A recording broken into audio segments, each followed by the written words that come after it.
Daily. Taste the Daily.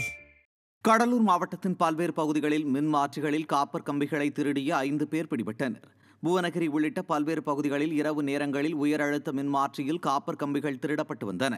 இதனால் விவசாயம் மற்றும் பல்வேறு தேவைகளுக்கு போதுமான மின்சாரம் கிடைக்காமல் விவசாயிகளும் பொதுமக்களும் அவதியடைந்தனர்.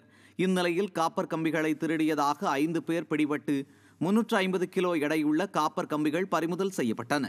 விடியா ஸ்டாலின் ஆட்சியில் காவல்துறையினர் ரோந்து பணியில் ஈடுபடாததே இதுபோன்ற குற்றங்கள் நடைபெற காரணமாக அமைவதாக மக்கள் விமர்சிக்கின்றனர். கிருஷ்ணகிரி மாவட்டம் ஊத்தங்கரையில் 4000 ரூபாய் லஞ்சம் பெற்ற கிராம நிர்வாக அலுவலர் சிக்கினார்.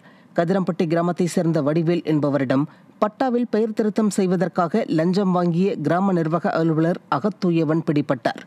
திமுக ஆட்சியில் அரசு அதிகாரிகள் லஞ்ச லாவண்யத்திற்கு மட்டுமே பழகியுள்ளதாக மக்கள் கண்டனம் தெரிவித்திருக்கின்றனர். சென்னை சென்ட்ரல் ரயில் நிலையத்தில் டிக்கெட் புக் செய்து தருவதாக கூறி செல்போன்களை பறித்துச் சென்ற நபர் சிக்கினார். வடமாநில பயணிகளை குறிவைத்து அவர்களிடம் டிக்கெட் புக் செய்து தருவதாக கூறி ராஜஸ்தான் மாநிலத்தை சேர்ந்த ராம்தயா லக்கார் என்பவர் செல்போன்களை பறித்துச் சென்றதாக கூறப்படுகிறது.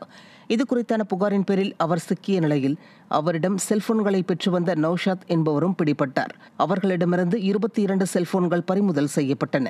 விடியா மாடல் ஆட்சியில் துணிகரத்துடன் கொள்ளை சம்பவங்கள் நடைபெறுவதாக மக்கள் குற்றம் சாட்டுகின்றனர்.